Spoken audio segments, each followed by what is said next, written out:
မင်္ဂလာပါရှင်ကျမကတော့ဒေါက်တာစင်မလက်ပမောက္ခမနုဿဗေဒဌာနမန္တလေးတက္ကသိုလ်ဖြစ်ပါတယ်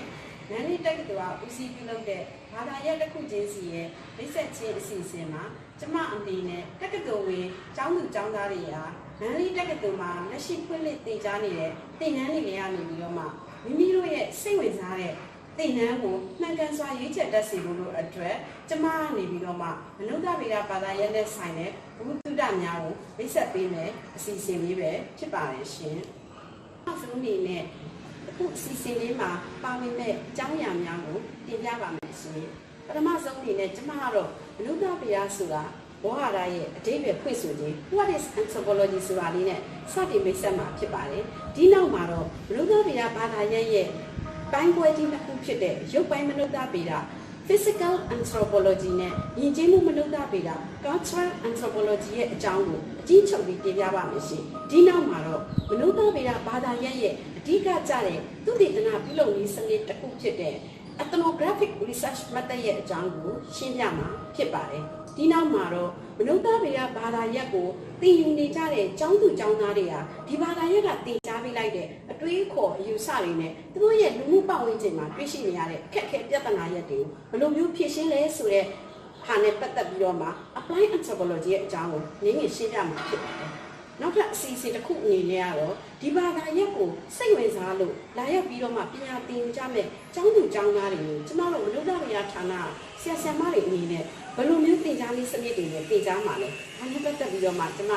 ရှင်းပြမှာဖြစ်ပါတယ်နောက်ဆုံးအစီအစဉ်လေးကတော့ဒီမနုဿဗေဒဘာသာရပ်ကိုသင်ကြားပြီးတဲ့နောက်မှာကလေးတွေကကြောင်းပြီးသွားမယ်ပေါ့နော်အဲ့ဒီခါမှာဆိုရင်သူတို့ကဒီဘာသာရပ်ကိုသင်ကြားလိုက်ခြင်းအကျိုးကျေးဇူးတွေကဘာတွေရရှိမှာလဲပြောချင်တာကတော့ဒီဘာသာရပ်ကနေပြီးတော့မှသင်ပေးလိုက်တဲ့အတွေးခေါ်အယူဆတွေကသူတို့ရဲ့လက်တွေ့ပတ်ဝန်းကျင်မှာဘယ်လိုမျိုးပြန်ပြီးတော့မှapply လုပ်နိုင်လဲပေါ့နော်ပြန်ပြီးတော့မှအသုံးချနိုင်မယ်ဆိုတာနဲ့ပတ်သက်ပြီးတော့ကျမတင်ပြရင်းနဲ့ညီကုန်းချုပ်မှာဖြစ်ပါတယ်ဒီကနေ့ကျမတို့မနုဿဗေဒဌာနပြုလုပ်တဲ့မနုဿဗေဒဘာသာရပ်နဲ့ပတ်သက်တဲ့မိတ်ဆက်ခြင်းအစီအစဉ်မှာကျမနဲ့အတူမန္တလေးတက္ကသိုလ်မှာလက်ရှိသင်ကြားရေးတာဝန်ယူထားကြတဲ့ဆရာမတို့နဲ့အတူဟန်ဂေရီနိုင်ငံ Central European University မှာနိုင်ငံခြားသားပညာရှင်တဦးကလည်းဒီအစီအစဉ်မှာပါဝင်ပြီးတော့မှတင်ပြမှာဖြစ်ပါလေရှင်အနေနဲ့မနုဿဗေဒဘာသာရပ်နဲ့ပတ်သက်တဲ့သဘောတရားလေးကိုအများနာလေသဘောပေါက်အောင်ရှင်းပြချင်ပါတယ်မနုဿဗေဒဘာသာရပ်ဆိုတာလူတွေရဲ့အကြောင်းကိုလက်တွေ့ကျကျလေ့လာရတဲ့ဘာသာရပ်တစ်ခုဖြစ်ပါတယ်လက်တွေ့ကျကျလေ့လာတဲ့ဆိုတာကကျမတို့မနုဿဗေဒဘာသာရပ်ဟာဝိသေသုတေသနပြုလုပ်တဲ့အချိန်မှာကျမတို့အသုံးပြုတဲ့မနုဿဗေဒနဲ့ပတ်သက်တဲ့သုတေသနပြုလုပ်နည်းစနစ်တွေနဲ့အတူပညာရှင်တွေရဲ့အတွေးအခေါ်အယူအဆတွေကစုပေါင်းပြီးတော့မှကိုလေ့လာမဲ့အဖွဲ့အစည်းရဲ့အကြောင်းကိုအဓိပ္ပာယ်ပြည့်ပြည့်စုံစုံနဲ့နက်နက်နဲနဲနားလည်သဘောပေါက်အောင်စစ်စစ်လေ့လာဖော်ထုတ်ရတဲ့ဘာသာရပ်တစ်ခုဖြစ်ပါတယ်ဒီကနေ့တော့မနုဿဗေဒဘာသာရပ်ဆိုတာလူအဖွဲ့အစည်းထဲမှာနေထိုင်နေကြတဲ့အဖွဲ့ဝင်တွေရဲ့နေ့စဉ်ဘဝမှာကျင့်သုံးနေကြတဲ့အပြုအမူအတွေးအခေါ်ယုံကြည်မှုတွေတန်ဖိုးထားမှုတွေဟာအဲ့ဒီအဖွဲ့အစည်းကြီးကိုဘယ်လိုမျိုးပုံဖော်နေလဲပေါ့နော်ဘယ်လို shape လုပ်နေလဲဆိုတဲ့ယဉ်ကျေးမှု framework ဆိုတဲ့ cultural framework ကြီးကိုဖော်ထုတ်ရတဲ့ဘာသာရပ်ဟာမနုဿဗေဒဘာသာရပ်လို့ပြောရင်မမှားပါဘူးဒီလိုဖော်ထုတ်တဲ့နေရာမှာကျမတို့မနုဿဗေဒဘာသာရပ်ရဲ့သဘောတရားအရာအပေါ်ယံလေးရှက်ပြီးတော့မှဖော်ထုတ်ရတာမျိုးမဟုတ်ဘဲနဲ့ကိုလေ့လာမဲ့အကြောင်းအရာနဲ့ပတ်သက်ပြီးတော့မှဆက်ဆက်စဉ်းစားရတဲ့အခြေအနေတွေကိုလည်းထည့်သွင်းစဉ်းစားရပါတယ်ဥပမာအဖြစ်ပြောမယ်ဆိုရင်ပေါ့နော်ကျမတို့ကချင်တိုင်းရင်းသားတွေရဲ့မနောပွဲကိုလေ့လာကြမယ်ဆိုကြပါစို့ဒီကချင်တိုင်းရင်းသားတွေရဲ့မနောပွဲတော်ကသူတို့ရဲ့ဘာသာရေးဆိုင်ရာယုံကြည်မှုတွေနဲ့ဘယ်လိုမျိုးချိတ်ဆက်နေလဲပေါ့နော်ဒီယုံကြည်မှုတွေကသူတို့ရဲ့ဘဝတွေကနေပြီးတော့မှသူတို့လက်စိတ်ကမ်းနေတဲ့ oral history တွေနဲ့ရောလောက်တိုင်းခါကြီးပတ်သက်နေတယ်ပေါ့နော်ဒီပွဲတော်ကသူတို့ရဲ့တန်ဖိုးထားမှုတွေနဲ့ရောဘယ်လိုမျိုးဆက်ဆက်နေလဲနှီးနွယ်နေလဲပေါ့နော်ဒါအပြင်ကချင်တိုင်းသားတွေပြုလုပ်တဲ့ဒီမနောပွဲတော်ဟာအဲ့ဒီအဖွဲ့အစည်းထဲမှာနေထိုင်တဲ့သူတွေရဲ့စီးပွားရေးတွေလူမှုရေးတွေအုပ်ချုပ်ရေးတွေနဲ့ပေါ့ဘယ်လိုမျိုးအတိုင်းအတာထိပတ်သက်နှီးနွယ်ဆက်ဆက်နေလဲဆိုတဲ့အချက်လက်တွေကိုပါထည့်သွင်းပြီးတော့မှဒီကချင်တိုင်းသားတွေရဲ့မနောပွဲတော်ရဲ့အကြောင်းကိုနက်နက်နဲနဲနဲ့အဓိပ္ပာယ်ပြည့်စုံအောင်ဖော်ထုတ်ရတာဖြစ်ပါတယ်ဒါကြောင့်မလို့မနုဿဗေဒပညာရှင်တွေကမနုဿဗေဒဘာသာရပ်ဆိုတာလူတွေရဲ့အကြောင်းကိုဘတ်စာ so Chomo Bioma, Lila Potoyare, Badaye, Ati, Anthropology acts a holistic discipline so Bioma, a David, Piso de Java. Celebiro, Tama, Dimanuka Bia Badayasla, Batamolo, same with our Ghana, Surane, Pata Bioma. The Central European University Staff Exchange Program tomorrow. Manuka Bida Badayaku, Lessi Inatinima, the Javalo de Tawin Hare, the Nangata Pinashita Upide, Mr. Brian Wu, or the Javalo de Picojimare, Mr. Brian Nine, the Manuka Bida Badayana Pata Bioma, same with our county Chalatibo, Blue Yamale Surau, tomorrow, Naham Tia, no? When you study anthropology, you learn what it means to be human, trying to move beyond a perspective that's limited by your own culture or society or place in history. You learn different ways of understanding complex cultural, social, and economic problems by learning the skills to place them in the context of our evolutionary history as humans, through physical anthropology, or also in the context of the historical development of human cultures through archaeological anthropology, or in the context of the importance of language in shaping the way we see the world through linguistic anthropology, but ultimately through social and cultural anthropology, which we focus on mostly in the classes in our department. You learn about putting them in the context of the similarities and differences of different societies throughout history and throughout the world. You'll learn about many different ways to look at different aspects of culture. This both helps you better understand yourself and your own culture, as well as other cultures. We looking at different cultures and ethnicities within Myanmar and comparing them to cultures and societies throughout the world.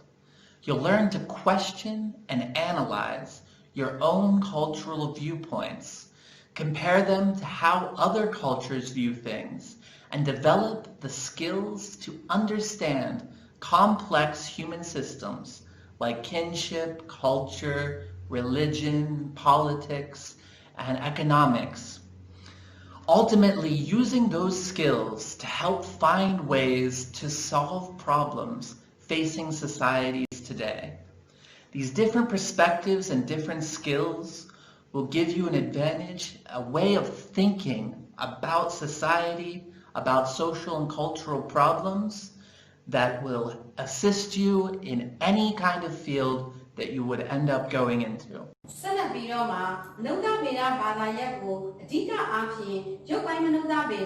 Physical anthropology,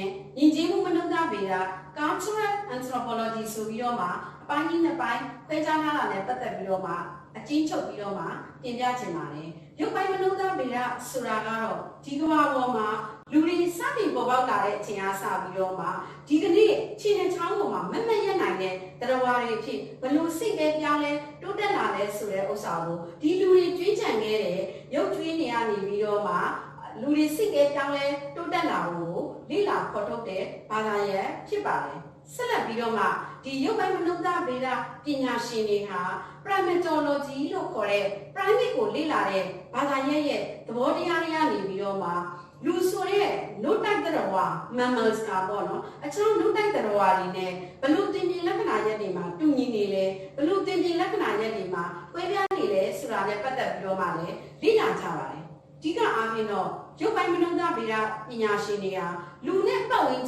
Sasa Bioma, Lila Jingo, sing with Avare, the Niabi Bioma Sui, Luria, Mimio Nitane, Bowing Jingo, Lilo Nitri Pia, Nitayine, Struggle in a bono, young and look shy in a needed Guama, through you find the Lacana Yatia, the Bowing Jingo, Balumuri, Piane Vale Bono, Tao, Lila Javale. Uma, I think about your message. Tomorrow, down money tiny, do it, you're going to need Lacana Yatine, Nidia money tiny, you do it, you're going to need Lacana Yatu, Gina message, down money tiny, do it, you're going to need Lacana Yati, a 2 13, not Chataria solution, obviously, တောက်ခိုင်နေပေါ့နော်သူကအယိုးစစ်တွေဆိုရင်တန်မာတယ်ပေါ့ကြောက်သားတွေကတောက်ခိုင်နေပေါ့ဒီလိုမျိုးဘာကြောင့်ဖြစ်တာလဲဆိုရင်ဒါတွေကသူတို့နေထိုင်ရတဲ့ပတ်ဝန်းကျင်မတူတဲ့အတွက်ကြောင့်မို့အဲ့ဒီတောင်ပေါ်ဒေသမှာ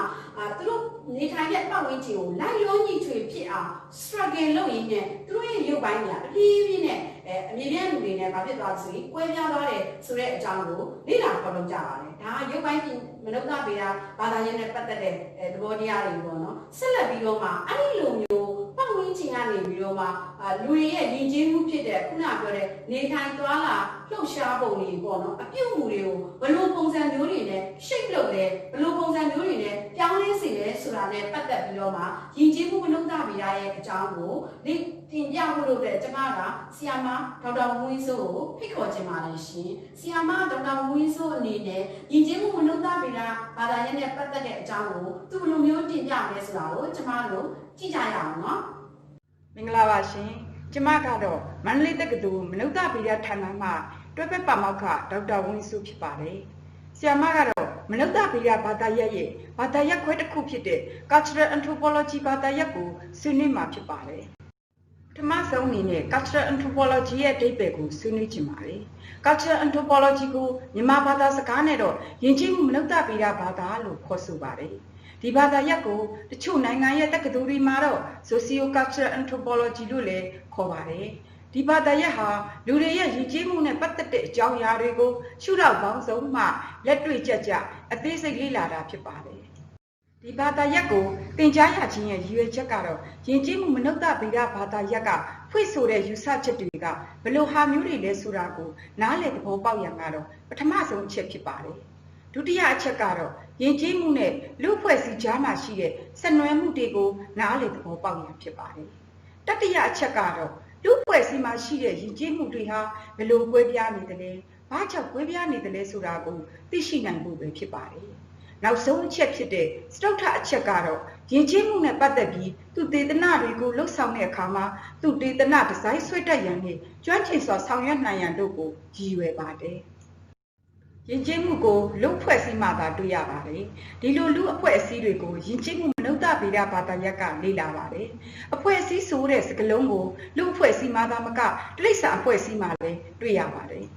လူအဖွဲ့အစည်းသာပိုင်ဆိုင်တဲ့ယဉ်ကျေးမှုကိုစဉ်းစားကြည့်ရင်လူအများစုကတော့စင်ရင်ထုံးဖွဲ့မှုဂီတအနုပညာနဲ့ဓလေ့ထုံးစံစသည်တို့ပါလို့ပြောဆိုကြပါလိမ့်မယ်ဒါပေမဲ့ယဉ်ကျေးမှုမနုဿဗေဒရှုထောင့်မှလေ့လာရင်တော့လူတွေမွေးဖွားလာတဲ့အချိန်မှသိဆုံးတဲ့အချိန်ထိလှုပ်ဆောင်ချက်များကိုယဉ်ကျေးမှုလို့ခေါ်ပါတယ်။ဥပမာအားဖြင့်လူတွေရဲ့သွားပုံ၊လာပုံ၊စားတောက်ပုံနေထိုင်မှုပုံစံအတွေးအခေါ်အယူအဆရှိတဲ့အရာတွေပဲဖြစ်ပါတယ်။ကမ္ဘာပေါ်တွင်နေထိုင်သောလူများဟာယဉ်ကျေးမှုမျိုးစုံကိုပိုင်ဆိုင်ကြပါလေ။ဒါကြောင့်တယောက်နဲ့တယောက်လူမျိုးတစ်မျိုးနဲ့တစ်မျိုးတဒေသနဲ့တဒေသဟာယဉ်ကျေးမှုတွေဟာမတူညီကြတာကိုတွေ့နိုင်ပါတယ်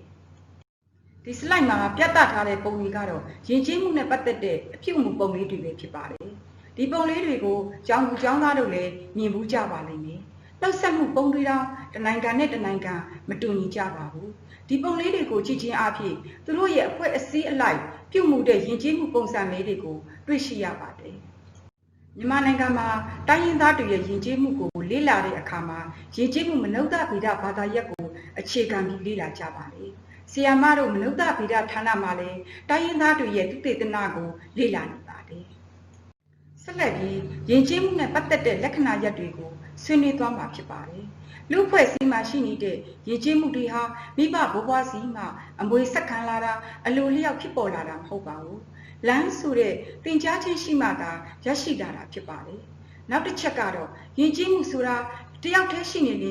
နေမှာမဟုတ်ပဲဆိုရှယ်ဆိုတဲ့လူမှုပေါင်းသင်းဆက်ဆံရေးရှိမှသာယဉ်ကျေးမှုကိုရရှိလာတာဖြစ်ပါတယ်။လူတိုင်းဟာနိလမျိုးစုံနဲ့ရရှိထားတဲ့ယဉ်ကျေးမှုတွေကိုအခြားလူတွေကိုလည်းပြန်ပြီးလက်ဆင့်ကမ်းရမှာဖြစ်ပါတယ်။ဒါကြောင့်ယဉ်ကျေးမှုဟာတနေရာတစ်ချိန်မှာရပ်တန့်နေတာမဟုတ်ပဲအမြဲမပြတ်ဆက်လက်တည်ရှိနေတာကြောင့်ယဉ်ကျေးမှုပုံစံတွေဟာတဖြည်းဖြည်းများပြားလာပါတယ်။ဒါအပြင်ယဉ်ကျေးမှုဟာအမြဲတမ်းပြောင်းလဲနေတဲ့အတွက်ကြောင့်လူအဖွဲ့အစည်းဟာလည်းယဉ်ကျေးမှုနဲ့အတူပြောင်းလဲနေတာကြောင့်လူအဖွဲ့အစည်းနဲ့ယဉ်ကျေးမှုဟာအပြန်အလှန်မိခိုမှုတွေရှိနေတာတွေ့ရပါတယ်။ ယဉ်ကျေးမှုကိုကြည့်တဲ့အခါမှာ material culture ဆိုတဲ့ဓာတ်ရှိယဉ်ကျေးမှုနဲ့ non material culture ဆိုတဲ့ဓာတ်မဲ့ယဉ်ကျေးမှုဆိုပြီးနှစ်မျိုးပါဝင်ပါတယ်။ဓာတ်ရှိယဉ်ကျေးမှုကတော့မျက်စိနဲ့မြင်လို့ရတဲ့အရာတွေ၊ကင်တွယ်လို့ရတဲ့အရာတွေပဲဖြစ်ပါတယ်။ဥပမာအားဖြင့်ဒုတိယပစ္စည်း၊ဘုံကြီးကျောင်း၊ဘုရားစေတီ၊ကွန်ပျူတာစတဲ့အရာဝတ္ထုတွေပါဝင်ပါတယ်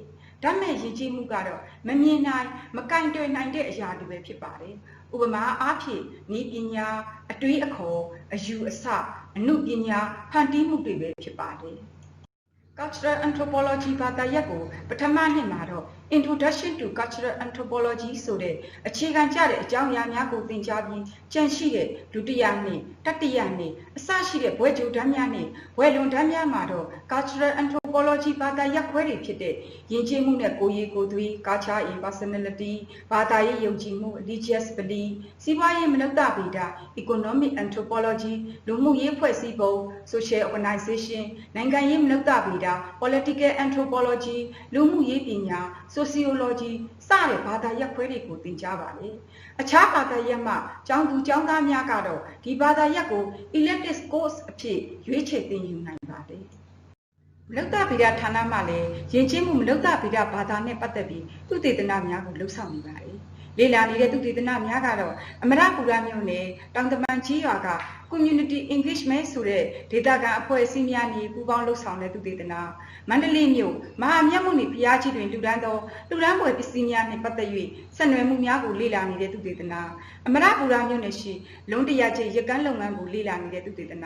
ပလောင်တိုင်းရင်းသားများရဲ့လက်ဖက်ယဉ်ကျေးမှုလက်ဖက်စီးပွားရေးကိုလေ့လာနေတဲ့သုတေသနအမရပူရမြို့နယ်ရှိရေသုံးဆက်မှုပုံစံများကိုလေ့လာနေတဲ့သုတေသနဆက်ဆက်ယူကြီးရွာရှိဆရေဝိုင်းယဉ်ကျေးမှုကိုလေ့လာနေတဲ့သုတေသန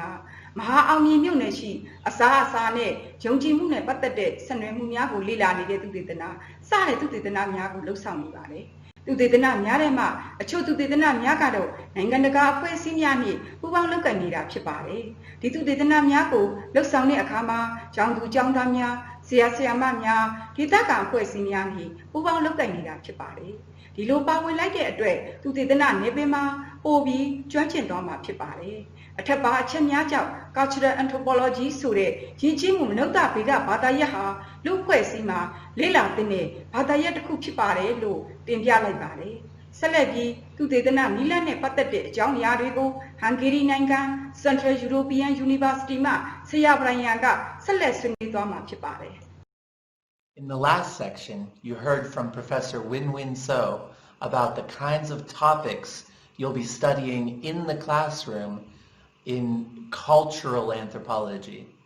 These kinds of topics will connect to real-world social and cultural problems, and understanding these topics can help us to look for solutions to these kinds of problems. In this section, we'll talk about what the research methods are that the anthropologist uses to help them to understand those cultural anthropology topics, what those research methods do to help them to come up with solutions to those problems, and what are the skills that you'll develop by learning these research methodologies. My name is Brian Doherty. I am a visiting professor at the anthropology department here for the academic year of 2020. And I have been teaching our Ethnographic Fieldwork Methods course, where we get real hands-on experience going out into the field of different social and cultural contexts and practicing the methods of how to research and understand different cultural phenomena. Ethnographic fieldwork is the main research methodology of anthropology. The idea behind it is that you should go and live with the people and try to understand the way they live their lives and the way they see the world through what we call participant observation. So compared to other kinds of research methodologies of trying to understand societies, what is unique about the anthropological method is that we don't just observe from the outside, but we try to participate within the lives of the people we study. This is important because it helps us to get a deeper view of the cultural phenomena that we are trying to understand and gives us a unique perspective. In our anthropology department, we try to incorporate hands-on, practical exercises to practice participant observation in many different contexts throughout Mandalay and the region. In addition to participant observation, the ethnographic fieldwork includes doing interviews. What's unique also about an ethnographic interview is that it is incorporated into this participant observation so that when you do an interview in an ethnography, you are trying to get deeper into the insider perspective. So many different people from NGOs or governments or universities might go to any society and ask them some interview questions, send them a survey for them to fill out. What the anthropologist offers is a way of understanding people more in depth, where you go and participate in their lives and get a deeper perspective. So in our methodology courses and throughout our practice, throughout different classes in the department, we will practice many different kinds of techniques to get a deeper understanding of different cultures. This will give you a better perspective on your own culture and on the cultures of different people throughout the world that gives you a better perspective when trying to offer different kinds of solutions to any kind of social or political problem. The idea behind this kind of research is that you will start to notice any kind of cultural or social setting, people always have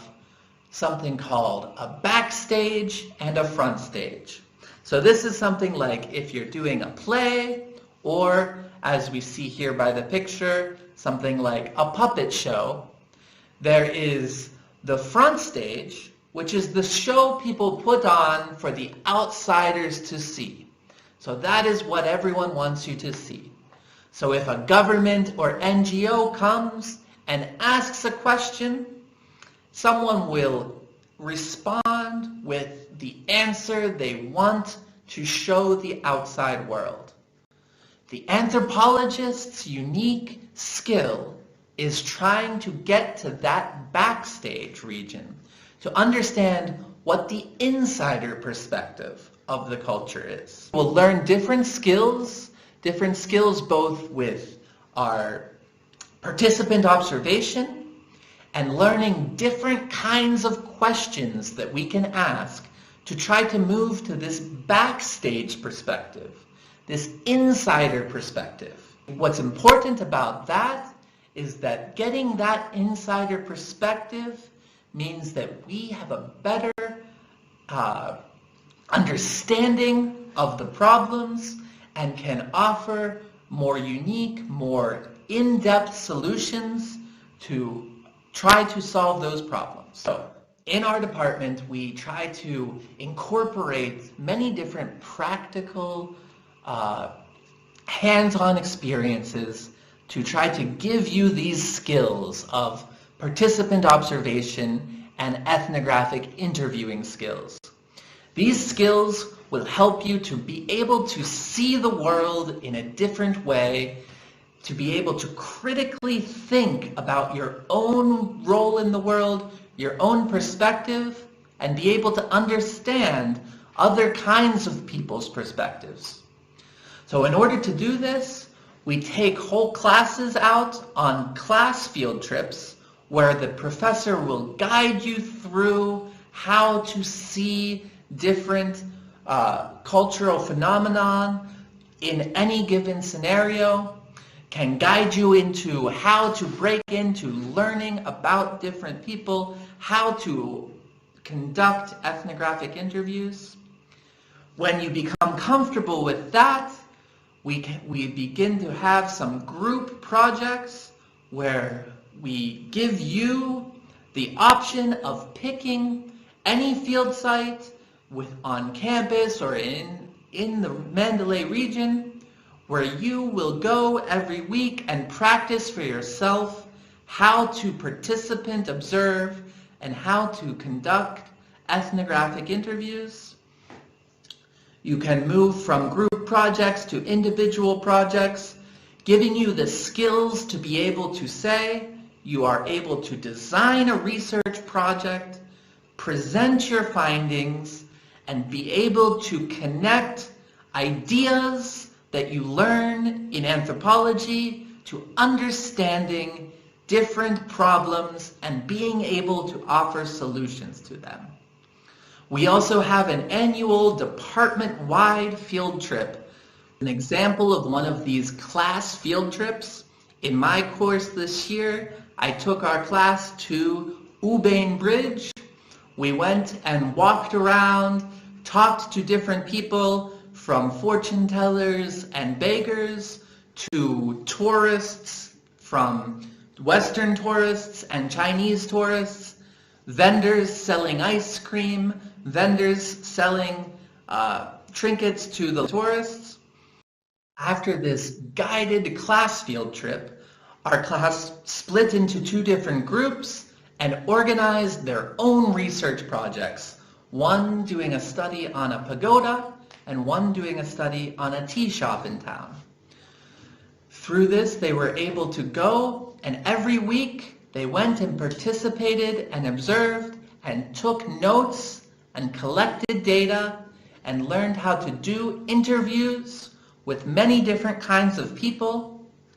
and then how to connect that to be able to present the issues they found by getting into the backstage, getting into the worldviews of the people they were studying, and being able to understand more in depth what the issues were facing these different locations. The department also has a yearly department-wide field trip where the whole department takes a trip to a different location and you really get to practice your skills of ethnographic research, participant observation, and really try to use that in ways that help different communities. What's great about all this is that beyond just the things you learn in the classroom or the things you learn doing your readings or your assignments, is that you get to go out into the field and see how they are played out in real situations in real life. This is a quote by the famous anthropologist Clifford Geertz, who asked, "What does the anthropologist do?" And he answered, "The anthropologist writes." So what does he mean by this? What we've just been talking about is that the anthropologist goes and lives with the people, participates and observes. The main thing to take away is that your observation, you will always be writing down data, collecting data, writing down answers to interview questions, and learning the skills to be able to convert all of this into be able to write a research paper that explains the different cultures or different societies you are studying, and be able to present these papers in ways that can help people solve problems in their societies. So you'll develop these kinds of skills in writing, in critical thinking, and in being able to analyze the world around you. So at the end of this program, you're going to be able to design your own research projects. You're going to be able to see different field sites and be able to pick a field site and understand how you would go about researching that, what kinds of issues you might find in any given field site. You'll develop the skills to write research papers and present your research which will make you an effective person that can really be counted upon to find ways to solve different problems. You will learn how to analyze society and culture, and be able to propose solutions to social problems in informed ways. Now that you have some idea about the fieldwork methods we use to research different societies and cultures, we'll move on to Professor Kalea, who will tell you about the different kinds of applied anthropology, which is the way we apply the insights we learn from the methods we use to research and from the topics we study in cultural anthropology to solve real-world, current-day social, political, and cultural problems facing societies. မင်္ဂလာပါကျမကတော့မန္တလေးတက္ကသိုလ်နုတ္တဗေဒဌာနမှတွဲဖက်ပါမောက္ခဒေါက်တာလက်ရွှေစင်မြင့်ဖြစ်ပါတယ်အခုဆွေးနွေးမယ့်အကြောင်းအရာကတော့ Applied Anthropology လို့ခေါ်တဲ့အသုံးချမနုတ္တဗေဒဘာသာရပ်နဲ့ပတ်သက်တဲ့အကြောင်းအရာကိုဆွေးနွေးသွားမှာဖြစ်ပါတယ်အသုံးချမနုတ္တဗေဒဘာသာရပ်ကတော့လူအဖွဲ့အစည်းများမှာမြင်တွေ့ရတဲ့ social problems တွေကိုဖြစ်စေတဲ့အကြောင်းရင်းများကိုရှာဖွေဖော်ထုတ်ပြီးနုတ္တဗေဒဘာသာရပ်ဆိုင်ရာအသိပညာဗဟုသုတများကိုအသုံးပြု၍ဖြည့်ရှင်းနိုင်မဲ့နည်းလမ်းများကိုအကြံဉာဏ်ပေးတဲ့နေရာမှာအသုံးချတဲ့ဘာသာရပ်ဖြစ်ပါတယ်အသုံးချမနုတ္တဗေဒဘာသာရပ်နဲ့ပတ်သက်တဲ့နယ်ပယ်များစွာရှိပါတယ်။အဲ့ဒီထဲမှာမှမန္တလေးတက္ကသိုလ်မှာတက်ရောက်နေတဲ့ကျောင်းသားကျောင်းသူများရဲ့စိတ်ဝင်စားမှုပေါ်မှာမူတည်ပြီးသင်ကြားပေးနေပါတယ်။ဥပမာအားဖြင့်ပြောရမယ်ဆိုရင်စေပညာရပ်ဆိုင်ရာမနုတ္တဗေဒ၊ဖွံ့ဖြိုးမှုမနုတ္တဗေဒ၊စီးပွားရေးဆိုင်ရာမနုတ္တဗေဒ၊ဂေဟဗေဒဆိုင်ရာမနုတ္တဗေဒ၊ပညာရေးဆိုင်ရာမနုတ္တဗေဒစတဲ့သင်ကြားရတဲ့ဘာသာရပ်များစွာရှိပါတယ်။စေပညာရပ်ဆိုင်ရာမနုတ္တဗေဒကတော့ဖျားနာခြင်းယောဂဖြစ်ခြင်းလက္ခဏာများယောဂဖြစ်ရခြင်းအကြောင်းရင်းများတကိုယ်ရည်ကျန်းမာရေးစောင့်ရှောက်မှုများစတာတွေနဲ့ပတ်သက်ပြီးလူအဖွဲ့အစည်းရဲ့ယဉ်ကျေးမှုရတော်၎င်းယုံကြည်မှုရတော်၎င်းကျင့်သုံးနေတဲ့အပြုအမူယူဆချက်များကိုလေ့လာတဲ့ဘာသာရပ်ဖြစ်ပါတယ်ဆက်လက်ပြီးဆွေးနွေးမှာကတော့ဖွံ့ဖြိုးမှုနုတ္တဗေဒဘာသာရပ်ပဲဖြစ်ပါတယ်ဒီဘာသာရပ်ဟာစီးပွားရေးဖွံ့ဖြိုးတိုးတက်မှုနဲ့အတူဖြစ်ပေါ်လာတဲ့လူမှုရေးဆိုင်ရာပြဿနာများယဉ်ကျေးမှုဆိုင်ရာပြဿနာများကိုလေ့လာတဲ့ဘာသာရပ်ဖြစ်ပါတယ်ဖွံ့ဖြိုးတိုးတက်မှုဆိုတာကမ္ဘာတစ်ဝန်းမှာရှိတဲ့လူမှုအတိုင်းအဝိုင်းကိုတိုးတက်စေရန်ဆောင်ရွက်ခြင်းပဲဖြစ်ပါတယ်နုတ္တဗေဒဘာသာရပ်ဟာလူယဉ်ကျေးမှုနဲ့လူဖွဲ့စည်းကိုလေ့လာတာဖြစ်ပြီးဖွံ့ဖြိုးတိုးတက်မှုဆိုင်ရာနုတ္တဗေဒကတော့လူဖွဲ့စည်းကိုပုံမကောင်းမွန်စေရန်အတွက်နည်းလမ်းများကိုရှာဖွေပေးခြင်းဖြစ်ပါတယ်အခြားသောရှုထောင့်မှာဖွံ့ဖြိုးတိုးတက်မှုကိုဆောင်ရွက်နေသူများဟာစီးပွားရေးဖွံ့ဖြိုးတိုးတက်မှုများကိုသာအဓိကအာရုံစိုက်နေသောကြောင့်ဖွံ့ဖြိုးတိုးတက်မှုကြောင့်ဖြစ်ပေါ်လာသောလူမှုရေးဆိုင်ရာယဉ်ကျေးမှုဆိုင်ရာအကြောင်းတရားများကိုအာရုံစိုက်မှုနည်းပါးတာကိုတွေ့ရပါတယ်။ဒါကြောင့်ဖွံ့ဖြိုးတိုးတက်မှုဆိုင်ရာနုတ္တဗေဒပညာရှင်များဟာလူမှုဘဝဖွံ့ဖြိုးတိုးတက်မှုဖြစ်စဉ်များကိုပို၍အသေးစိတ်သိရှိနိုင်ုံသာမကအကြံဉာဏ်များကိုလည်းပေးနိုင်မှာဖြစ်ပါတယ်။စီးပွားရေးဆိုင်ရာနုတ္တဗေဒဘာသာရပ်ဆိုတာကတော့လူတဦးတယောက်ချင်းမှသည်မိသားစုတစုထိုမှတစ်ဆင့်လူဖွဲ့စည်းထိစတဲ့လူဖွဲ့စည်းတွေရဲ့အသက်မွေးကြောင်းနဲ့ပတ်သက်တဲ့စီးပွားရေးလုပ်ကိုင်မှုတွေဟာယဉ်ကျေးမှုအယူအဆအတွေးခေါ်တွေနဲ့ဘယ်လိုပြန်လည်ဆက်ဆက်နေလဲဆိုတာကိုလေ့လာတဲ့ဘာသာရပ်ဖြစ်ပါတယ်။ဂေဟဗေဒဆိုင်ရာနုတ္တဗေဒဘာသာရပ်ကို Cultural Ecology လို့လည်းခေါ်ပါတယ်။ဒီဘာသာရပ်ဟာလူယဉ်ကျေးမှုနဲ့ပတ်ဝန်းကျင်ရဲ့ပတ်သက်ဆက်နွယ်မှုများကိုလေ့လာတာဖြစ်ပါတယ်။လူတွေဟာသူတို့ရဲ့ပတ်ဝန်းကျင်မှာရှိတဲ့ရေမြေရာသီဥတုသဘာဝပတ်ပင်နဲ့သတ္တဝါများနဲ့အမြဲတမ်းဆက်သွယ်မှုရှိနေုံသာမကပဲအပြန်အလှန်အကျိုးပြုနေပုံများကိုလေ့လာတဲ့ဘာသာရပ်ဖြစ်ပါတယ်။ပညာရေးဆိုင်ရာနုတ္တဗေဒဘာသာရပ်ဆိုတာကတော့အတန်းသစ်ပညာရေးဖြစ်တဲ့ formal education အတန်းပြပပညာရေးဖြစ်တဲ့ informal education တို့ကိုလှုပ်ဆောင်တဲ့အခါမှာလူမှုရေးနှင့်ယဉ်ကျေးမှုဆိုင်ရာဖြစ်စဉ်များနဲ့ပတ်သက်ဆက်နွယ်မှုများကိုလေ့လာတာဖြစ်ပါတယ်။ဒါကြောင့်လူမှုရေးယဉ်ကျေးမှုဆိုင်ရာဖြစ်စဉ်များပညာရေးဆိုင်ရာပြဿနာများနှင့်မူဝါဒများသင်ကြားခြင်းသင်ယူခြင်းဖြစ်စဉ်များစသည်တို့ကိုလေ့လာခြင်းဆက်စစ်ခြင်းနှိုင်းယှဉ်ခြင်းတို့ဖြင့်သုတေသနပြုလုပ်ပါတယ်။ခ ခုဆက်လက်ပြီးနုတ်သဗေဒထူးပြုကျောင်းသားကျောင်းသူများရဲ့အသုံးချနုတ်သဗေဒဘာသာရပ်နဲ့ပတ်သက်တဲ့သင်ခန်းစာတစ်ခုကိုလက်တွေ့လေ့လာမှုပြုလုပ်နေတာကိုဆွေးနွေးလိုပါတယ်။ကျောင်းသားကျောင်းသူတွေဟာစာသင်ခန်းထဲမှာဆရာဆရာမများသင်ကြားပေးလိုက်တဲ့သင်ခန်းစာများကိုစာသင်ခန်းတွင်းမှာသာမကပဲစာသင်ခန်းပြင်ပများမှာလည်းလက်တွေ့သင်ကြားခြင်းများကိုလှုပ်ဆောင်ရပါတယ်။အဲဒီလိုလှုပ်ဆောင်တဲ့အတွက်ကျောင်းသားကျောင်းသူတွေဟာလက်တွေ့နယ်ပယ်မှာလူ့ဖွဲ့စည်းကိုပိုပြီးနားလည်လာမှာဖြစ်ပါတယ်။ဒါကတော့မလေးတက္ကသိုလ်နီးစိုက်ပျိုးရေးကိုလုပ်ကိုင်တဲ့ရွာတရွာကိုတွားရောက်လေ့လာခဲ့ခြင်းဖြစ်ပါတယ်။ဒီရွာကစိုက်ပျိုးရေးကိုအဓိကလုပ်ကိုင်ပါတယ်။ရွာသူရွာသားတွေဟာတီးနှံထွက်ကောင်းစေရန်ဓာတုဆေးဝါးများဓာတ်မြေဩဇာများကိုအသုံးပြုနေတာကိုတွေ့ရှိခဲ့ရပါတယ်။အဲဒီလိုလေ့လာပြီးတဲ့အခါမှာစာသင်ခန်းတွင်းမှာမိမိတို့တွေ့ရှိမှုများနဲ့ပတ်သက်၍ပြန်လည်ဆက်စစ်ခြင်းဆွေးနွေးခြင်းများပြုလုပ်ကြပါတယ်။အဲဒီလိုဆွေးနွေးမှုတွေပြုလုပ်တဲ့အခါမှာဓာတုဆေးဝါးများဓာတ်မြေဩဇာများကိုအသုံးပြုတဲ့အတွက်ရွာသူရွာသားတွေဟာစီးပွားရေးအနေနဲ့တိုးတက်လာမှုရှိပေမဲ့ကျန်းမာရေးအနေနဲ့ထိခိုက်မှုတွေရှိလာတာကိုတွေ့ရှိခဲ့ရပါတယ်။ထပ်ပါတွေ့ရှိချက်များအရလူ့အဖွဲ့အစည်းမှာအသုံးပြုနိုင်တဲ့အတွက်ကြောင့်အသုံးချမနုဿဗေဒဘာသာရပ်ဟာလေးလာသိယူသင့်တဲ့ဘာသာရပ်တစ်ခုဖြစ်ပါတယ်လို့တင်ပြလိုက်ရပါတယ်။ခုဆက်လက်ပြီးနုဿဗေဒနဲ့ပတ်သက်ပြီးဆက်လက်ဆွေးနွေးတင်ပြပေးမယ့်ဆရာမဒေါက်တာစင်မာလက်ကိုဖိတ်ခေါ်ပါတယ်။အားလုံးကိုကျေးဇူးတင်ပါတယ်။ဆက်လက်ပြီးတော့မှမနုဿဗေဒဘာသာရပ်ကိုစိတ်ဝင်စားလို့လာရောက်သင်ကြားမဲ့ကျောင်းသူကျောင်းသားတွေကိုကျမတို့မနုဿဗေဒဘာသာရပ်ကဆရာဆရာမတွေကဘယ်လိုသင်ကြားနည်းစနစ်တွေနဲ့သင်ကြားမှာလဲဆိုတာနဲ့ပတ်သက်ပြီးတော့မှကျမအနေငယ်ရှင်းပြချင်ပါတယ်။မနုဿဗေဒဘာသာရပ်ရဲ့သဘောတရားသူတည်တနာကွင်းစည်းခြင်းကိုအခြေခံတဲ့အတွက်ကြောင့်မလို့ကလေးတွေကိုကျမတို့ကစာသင်ခန်းနဲ့သူတည်တနာဖီးစင်းခြင်းတွေကိုအတူပူးပေါင်းပြီးတော့မှလှုပ်ဆောင်မှာဖြစ်ပါတယ်။ဥပမာအားဖြင့်ဆိုရင်ကလေးတွေကိုစာသင်ခန်းထဲမှာကျမတို့ကသင်ခန်းစာတစ်ခုနဲ့ပတ်သက်ပြီးတော့မှအဲ့ဒီသင်ခန်းစာရဲ့အတွေးခေါ်သဘောတဘာဝတွေကိုနားလည်အောင်ရှင်းပြမယ်ပေါ့နော်။အဲ့လိုရှင်းပြတဲ့အချိန်မှာလည်းကျမတို့ကဥဆောင်လာခြင်းမျိုးပဲမဟုတ်ဘဲနဲ့ကလေးတွေကနေပြီးတော့မှကျောင်းသူကျောင်းသားတွေကနေပြီးတော့မှဥဆောင်တဲ့သင်ကြားနည်းစနစ်ကိုအသုံးပြုပြီးတော့မ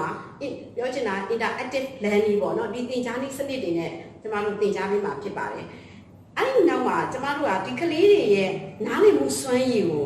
assess လုပ်နိုင်မှုလို့အတွက်ကလေးတွေကိုနှီးချင်းပြန်ပေါ့နော်ဟိုဖီးစင်းလို့ရတဲ့နေရာတောင်သမန်လိုနေရာမျိုးပေါ့အဲ့ဒီလိုနေရာမျိုးတွေကိုကျမတို့ဆရာဆရာမတွေပါအတူတွားပြီးတော့မှသူတည်တနာဝင်းစင်းနေပြီးတော့တစ်ချက်လက် data ကောက်တဲ့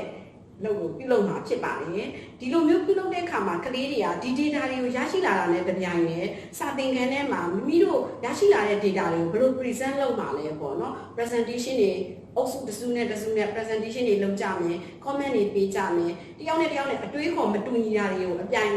င်ဆိုင်ပေါ့နော်ညီးခုန်ကြမယ်ပေါ့နော်ဒီလိုမျိုးလုပ်ခြင်းအပြင်ကျမတို့ကကလေးတွေရဲ့အတွေးခေါ် thinking power တွေကိုတဖြည်းဖြည်းနဲ့တိုးတက်လာအောင်ကျမတို့ကလေ့ကျင့်ပြထောင်ပြီးမှဖြစ်ပါတယ်နောက်တစ်ချက်ကကျမတို့ကလေးတွေကိုနောက်ထပ်သင်ကြားနည်းစနစ်ကဘာစနစ်ကိုသုံးမလဲဆိုရင်ဒီမနုဿဗေဒကသင်ကြားပေးလိုက်တဲ့အတွေးခေါ်ယူဆတွေကဆိုလို့ရှိရင်သူတို့လူ့ဘဝအစီအကိုပြန်ရောက်သွားပြီဆိုရင်အဲ့ community မှာသူတို့တွေးကြုံရမယ်အတွေ့အကြုံအခက်အခဲတွေကိုသူတို့ဘယ်လိုဖြေရှင်းမလဲသူတို့ကနေဥဆောင်ပြီးတော့မှဘယ်လိုဖြေရှင်းမလဲဆိုတဲ့တွေ့ကြုံဖြစ်ရှင်းတဲ့နည်းစနစ်တွေအတွေ့အကြုံရရှိစေဖို့လို့အတွက်ကျမတို့ကကလေးတွေနဲ့အတူခုနလိုပဲသူတည်တနာကွင်းစင်းမယ်တွားပြီးသွားလို့ရှိရင်အဲ့ဒီ community ရဲ့ရောက်တာနဲ့တပြိုင်နက်ကလေးတွေကနေပဲဥဆောင်ပြီးတော့မှ community မှာရှိတဲ့ပြဿနာတွေကိုဘယ်လိုမျိုးဖြေရှင်းမလဲဆိုပြီးတော့မှဖြေရှင်းတဲ့နည်းစနစ်မျိုးတွေကိုလေ့ကျင့်ရအောင်ကျမတို့လေ့ကျင့်ပြီးမှဖြစ်ပါတယ်ဒီလိုမျိုးသင်ကြားတဲ့နည်းစနစ်ဟာနှစ်ဦးနှစ်ဖက်လုံးအတွက်အကျိုးရှိပါတယ်ကျမတို့ကလည်းကလေးတွေကကျမတို့သင်လိုက်တဲ့သင်ခန်းစာကိုဘယ်လောက်ထိနားလည်လဲပေါ့နော်ဘယ်လောက်ထိသူတို့ creative လုပ်နိုင်လဲပေါ့နော်ဆိုတော့ကလေးတွေရဲ့နားလည်မှုစွမ်းရည်ကို assess လုပ်နိုင်တယ်လို့မျိုးပဲကလေးတွေကနေပြီးတော့မှလည်းသူတို့တစ်ခါတလေမှာစာသင်ခန်းထဲမှာသင်လိုက်တဲ့အကြောင်းအရာတစ်ခုဒီသူတို့ video ကိုရောက်သွားတဲ့အခါကျမှတကယ်လက်တွေ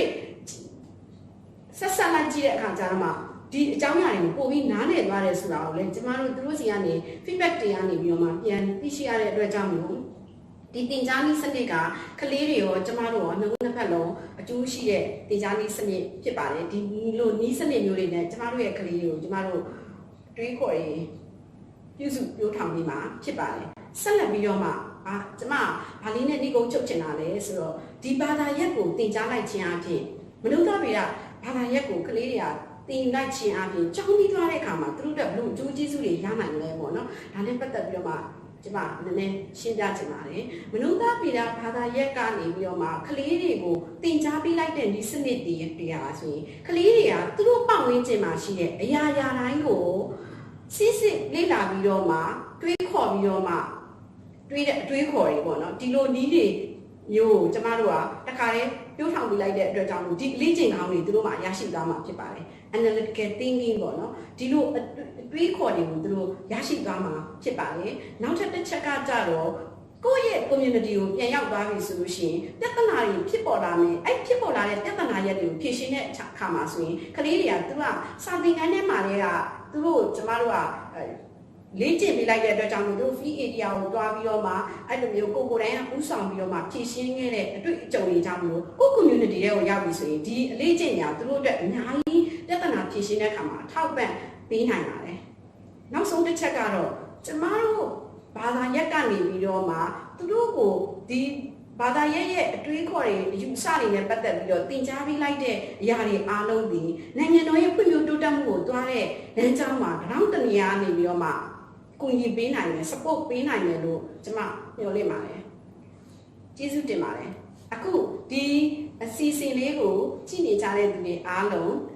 ကျန်းမာပါစေချမ်းသာပါစေကိုယ်စင်းရဲကင်းပါစေစိတ်စင်းရဲကင်းပါစေလို့ဆန္ဒပြုပါတယ်ရှင်